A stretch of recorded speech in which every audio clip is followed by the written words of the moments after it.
नमस्कार, मैं प्रिया। आज है 15 जुलाई। चले जानते हैं बिहार की 25 बड़ी खबरों को। बिहार में कोविड-19 प्रभावितों की संख्या में लगातार हो रही है बढ़ोतरी। बिहार में कोविड-19 प्रभावितों की संख्या में रिकॉर्ड तोड़ बढ़ोतरी हुई है। बिहार स्वास्थ्य विभाग के द्वारा बीते दिन जारी किए गए अपडेट तक 1432 नए मरीजों की पुष्टि की गई है, जिसके बाद बिहार में प्रभावितों की कुल संख्या 18,853 हो गई है। पाए गए मामलों में प्रभावित जिलों की बात करें तो सबसे ज्यादा पटना में 162, अररिया में 15, अरवल में 7, औरंगाबाद में 12, बांका में 10, बेगूसराय में 114, भागलपुर में 61, भोजपुर में 45, बक्सर में 26, दरभंगा में 15, गया में 50, गोपालगंज में 22, जमुई में 31, जहानाबाद में 17, कैमूर में 10, कटिहार में 18, खगड़िया में 43, किशनगंज में 10, लखीसराय में 33, मधेपुरा में 12, मधुबनी में 35, मुंगेर में 48, मुजफ्फरपुर में 54, नालंदा में 107, नवादा में 92, पश्चिम चंपारण में 58, पटना में 162, पूर्वी चंपारण में 124, पूर्णिया में 6, रोहतास में 27, सहरसा में 10, समस्तीपुर में 22, सारण में 37, शेखपुरा में 6, शिवहर में 2, सीतामढ़ी में 5, सिवान में 55, सुपौल में 20, वैशाली में 11 मामले सामने आए हैं। वहीं दूसरी तरफ इससे ठीक होने वालों की संख्या में भी भारी बढ़ोतरी देखी गई है। मिली जानकारी के अनुसार बीते दिन शाम 4 बजे तक जारी किए गए अपडेट के अनुसार 13,019 मरीज ठीक हो चुके हैं। वहीं अब तक 143 लोगों की जान भी जा चुकी है।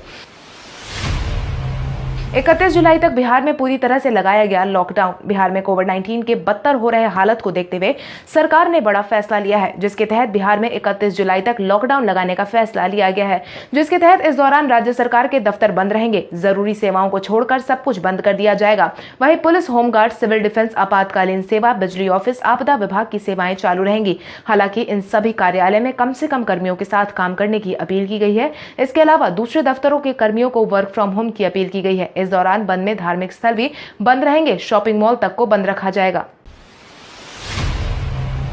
आज आएगा सीबीएसई के 10वीं कक्षा का परिणाम। सीबीएसई द्वारा 12वीं के परिणाम की घोषणा करने के बाद आज 10वीं के परिणाम की घोषणा की जाएगी। मंत्री रमेश पोखरियाल निशंक ने ट्वीट करके इस बात की जानकारी दी है और बताया है कि आज रिजल्ट जारी होगा। मंत्री ने छात्रों और अभिभावकों के रिजल्ट के लिए पहले से ही बधाई दे दी है, जिसके बाद आज सभी छात्र सीबीएसई की आधिकारिक वेबसाइट cbseresults.nic.in पर जाकर रिजल्ट चेक कर सकते हैं।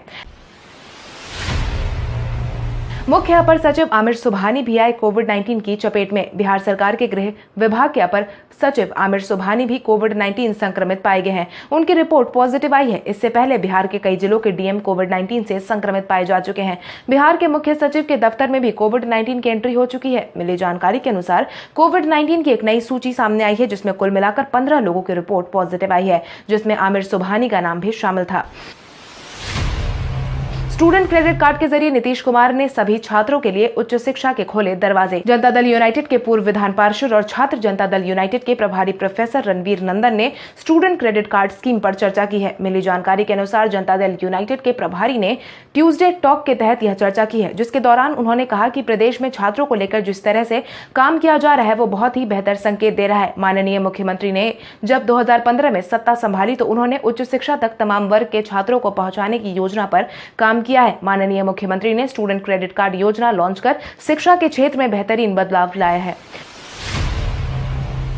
जमीन फ्लैट की रजिस्ट्री के लिए पहले लेना होगा ऑनलाइन अपॉइंटमेंट। निबंधन कार्यालय में लोगों के जमावड़े को नहीं देखा जाएगा। जमीन की खरीद बिक्री के दस्तावेज की रजिस्ट्री के लिए पहले ऑनलाइन अपॉइंटमेंट लेने की व्यवस्था की गई है। निबंधन विभाग ने पटना में फ्लैट की रजिस्ट्री के लिए ऑनलाइन अपॉइंटमेंट के खातिर फ्लैट के दस्तावेजों की PDF कॉपी को विभाग की वेबसाइट पर अपलोड करने के लिए सभी आम नागरिकों के लिए अनिवार्य कर दिया है, जिससे के तहत प्रबंधन की प्रक्रिया आसानी से करवाई जा सके। हालांकि निबंधन कार्यालय में रजिस्ट्रेशन के समय इसे ध्यान में रखने की अपील की गई है कि अपलोड की गई कॉपी PDF मूल में ही हो। 3 तटबंध के टूटने से उत्तर बिहार आया बाढ़ की चपेट में। नेपाल और उत्तर बिहार में लगातार हो रहे बारिश के कारण कई नदियां लाल निशान के ऊपर बह रही हैं और तटबंध टूटने से बाढ़ ने कई गांवों को अपनी चपेट में ले लिया है। मधुबनी जिले में एक और पूर्वी चंपारण में 2 तटबंध टूट गए हैं। बांध टूटने से आसपास के निचले इलाके में पानी घुस चुका है। कई दर्जन गाँव पानी से घिर गए हैं। बगहा में लक्ष्मीपुर रमपुरवा पंचायत के झंडूटोला स्थित SSB कैंप में 4 फुट पानी भर गया है। इसके अलावा 4 गांव भी जलमग्न हो चुके हैं। सीतामढ़ी में चौरौथ, पुपरी, सुरसंड, सोनबरसा, परिहार समेत कई गांव में पानी फैल गया है। भाजपा कार्यालय में एक साथ 24 नेता मिले पॉजिटिव। बिहार में कोविड-19 की रफ्तार दिन प्रतिदिन बढ़ती जा रही है। स्थिति इतनी ज्यादा बेकाबू हो गई है कि आम नागरिकों से लेकर राजनेता भी इसकी चपेट में बड़ी तेजी से आ रहे हैं। मिली जानकारी के अनुसार बिहार भाजपा के 24 नेता कोविड-19 पॉजिटिव पाए गए हैं, जिसमें महामंत्री नागेश, प्रदेश महामंत्री दिनेश कुमार, प्रदेश उपाध्यक्ष राजेश वर्मा, राधा मोहन शर्मा समेत भाजपा के कई सीनियर नेता का नाम शामिल है। आपकी जानकारी के लिए आपको बता दें, कुल मिलाकर 110 सैंपल लिए गए थे, जिसमें से 24 भाजपा कार्यकर्ताओं की रिपोर्ट पॉजिटिव आई है, जिसकी पुष्टि संजय जायसवाल ने की है।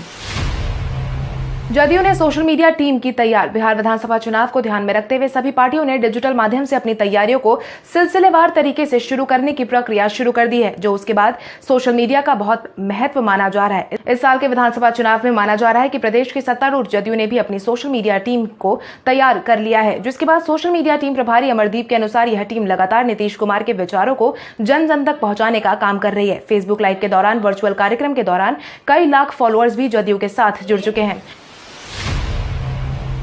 आज हम बिहारी पहचान में बात करेंगे मीरा कुमार, जो बनी थी देश की पहली महिला लोकसभा स्पीकर।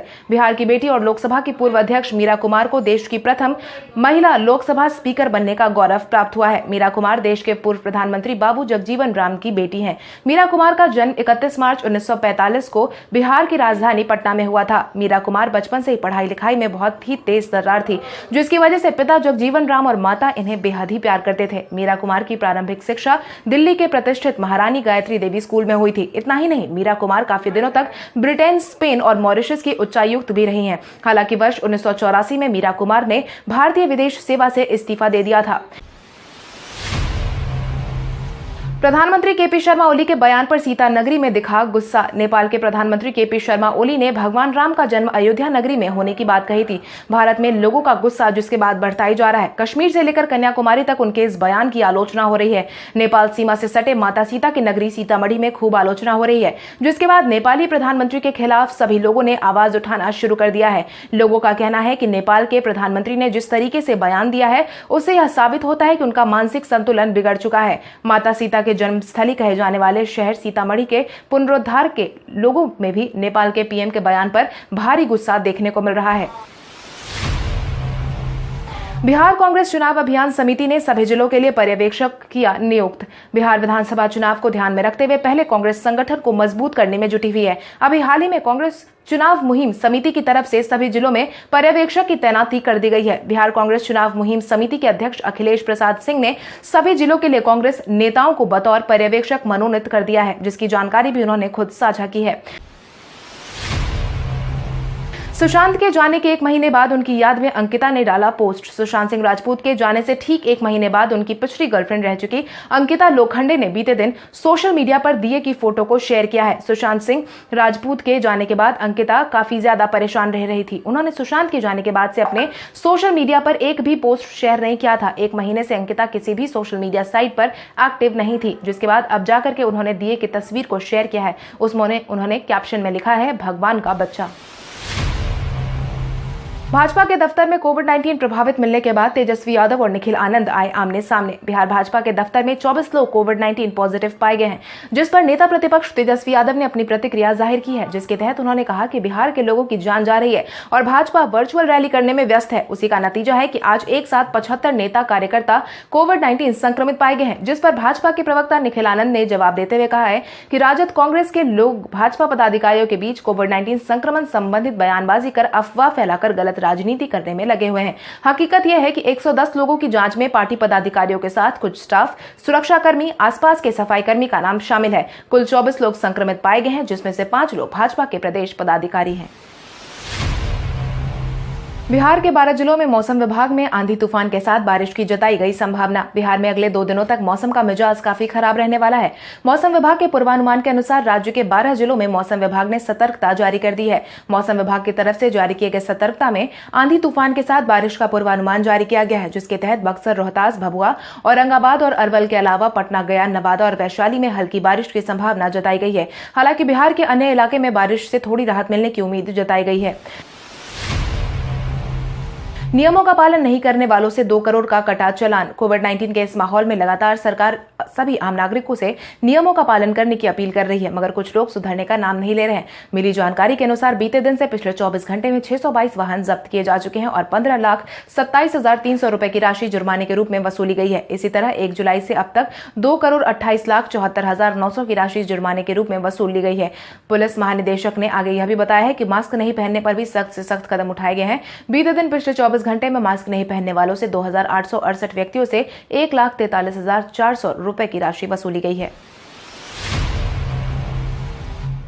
अब हर खेत तक पानी पहुंचाने का सर्वे किया जाएगा कृषि जल ऐप के माध्यम से। अब हर खेत तक पानी पहुंचाने के लिए 17 जुलाई से 7 अगस्त तक खेतों के प्रत्येक प्लॉट को सर्वे किया जाएगा। एनआईसी द्वारा तैयार कृषि जल ऐप के माध्यम से सर्वे करने का फैसला सुनाया गया है। इस मामले में बीते दिन मुख्य सचिव दीपक कुमार ने सभी जिलों के साथ वीडियो कॉन्फ्रेंसिंग कर निर्देश जारी कर दिया है। कृषि मंत्री डॉक्टर प्रेम कुमार ने बताया है कि राज्य के 58% खेत सिंचाई की सुविधा हो, इसीलिए इस ऐप का इस्तेमाल किया जा रहा है। राज्य सरकार का लक्ष्य हर खेत तक पानी पहुंचाने का है। कृषि जल ऐप पर सर्वे आंकड़ा फीड होगा। सर्वे राजस्व विभाग द्वारा उपलब्ध डिजिटल मैप के अनुसार होगा।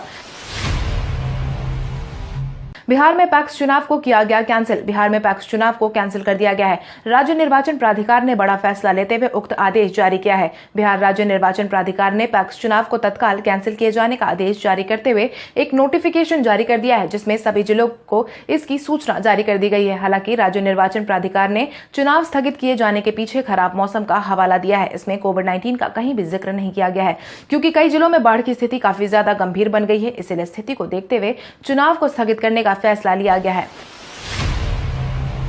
मुख्यमंत्री नीतीश कुमार के निर्देश पर राज्य में पौधारोपण का काम लगातार है जारी। मुख्यमंत्री नीतीश कुमार के निर्देश पर राज्य में जल जीवन हरियाली मुहिम के तहत पौधारोपण का काम जारी है, जिसके तहत राज्य में बंद के बावजूद जीविका दीदियों की तरफ से पौधे लगाने का काम शुरू करवा दिया गया है। यदि ऐसा होता है तो इलाके में फलदार वृक्ष पौधे लगाने का काम जोर शोर से किया जाएगा। इनको 1 करोड़ वृक्ष लगाने का लक्ष्य दिया गया है। आपकी जानकारी के लिए आपको बता दें, राज्य सरकार के आह्वान पर 9 अगस्त यानी कि पृथ्वी दिवस तक लगभग 2.51 करोड़ पौधे लगाने का लक्ष्य तय किया गया है, जिसके परिणाम स्वरूप 75 लाख गड्ढे खोद दिए गए हैं।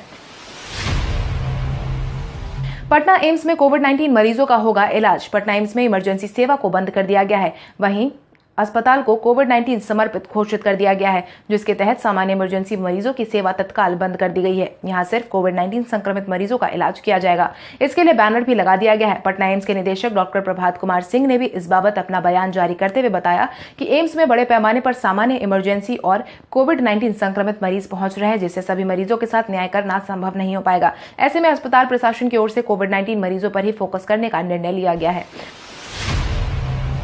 सुशील कुमार मोदी ने लॉकडाउन लगाने के पीछे की वजह को किया साझा। बिहार में कोविड-19 के बढ़ते असर को देखते हुए हर 24 घंटे में प्रभावित मरीजों की संख्या लगातार बढ़ती जा रही है, जिसको ध्यान में रखते हुए ही 31 जुलाई तक लॉकडाउन लागू कर दिया गया है, जिस पर उप मुख्यमंत्री सुशील कुमार मोदी ने अपनी प्रतिक्रिया जाहिर की है, जिसके तहत उन्होंने कहा है कि कोविड-19 संक्रमण को रोकने के लिए एक तरफ हर गरीब परिवार को 4 मार्च को एक साबुन मुफ्त देने के लिए 160 करोड़ रुपए दिए गए हैं, तो वहीं हर तरफ मास्क लगाए बिना बाहर निकले लोगों से जुर्माना वसूलने में भी सख्ती बरती गई है। इसके बाद भी सार्वजनिक स्थानों पर एहतियात बरतने में कमी देखी जाती है और यही कारण है कि संक्रमण तेजी से बढ़ता जा रहा है और पूरे प्रदेश में 31 जुलाई तक लॉकडाउन लागू किया गया है। एक दिन में 10,000 से ज्यादा कोविड-19 जांच करने का टारगेट हुआ पूरा। बिहार में कोविड-19 प्रभावितों की संख्या बेलगाम बढ़ती जा रही है। वहीं बिहार के स्वास्थ्य विभाग को आखिरकार बड़ी सफलता हाथ लगी है।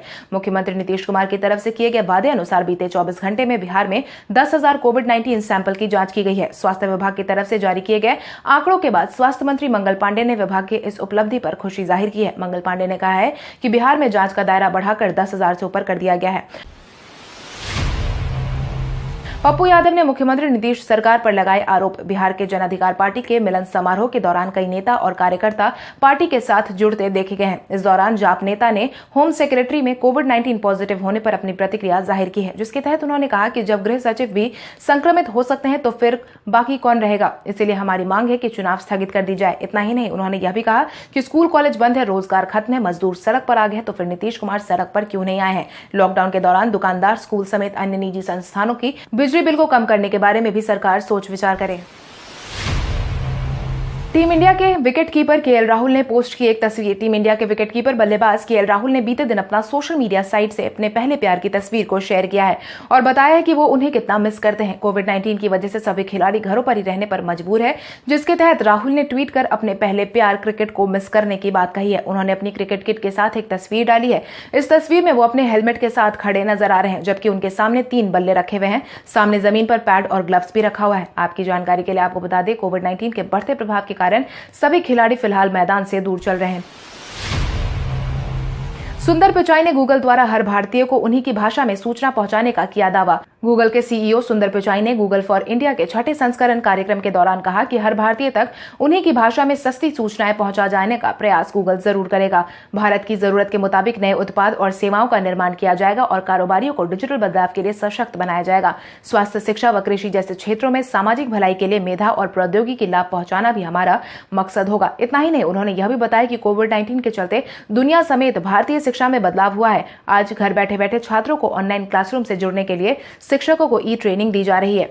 कल हमारे द्वारा पूछे गए सवाल का जवाब आप में से बहुत सारे यूजर ने हमें कमेंट करके दिया था। उसके लिए आपका बहुत बहुत धन्यवाद। आप में से जिन यूजर ने हमारे सवालों का जवाब दिया है उनके नाम है मनीष कुमार, रोहित पाठक, करण सिंह, दिव्यांशु कुमारी, नीतीश कुमार, मिथिलेश कुमार, ब्रिजेश तिवारी, मोहम्मद निजामुद्दीन, बिट्टू कुमार रॉय, शेखर सैनी, प्रभाकर कुमार, कुंदन यादव, पिंटू कुमार, राजेश कुमार गुप्ता, पप्पू सैनी, मुकेश कुमार, संटू। इसके अलावा हमारी टीम को और भी लोगों के जवाब अच्छे लगे, मगर समय के अभाव के कारण हम उनका नाम नहीं ले पाए। लेकिन आप हमारे सवालों का जवाब देते रहे, हम कल आपका नाम लेने की पूरी कोशिश करेंगे। तो चलिए बढ़ते हैं आज के सवाल की ओर। आज का सवाल कुछ इस प्रकार है। बिहार सरकार द्वारा कोविड-19 के बढ़ते असर को देखते हुए लगाए गए 31 जुलाई तक के लॉकडाउन का फैसला कोरोना संक्रमण के रोकथाम में कितना कारगर साबित होगा? अपने जवाब हमें कमेंट करके जरूर बताएं। इसके साथ ही आज के लिए बस इतना ही। अगर आप ये वीडियो हमारा YouTube पर देख रहे हैं तो हमारे चैनल को सब्सक्राइब करें और बेल आइकॉन दबाना ना भूलें। और अगर आप ये वीडियो हमारा Facebook पर देख रहे हैं तो इस वीडियो को लाइक करें और ज्यादा से ज्यादा शेयर करें। धन्यवाद।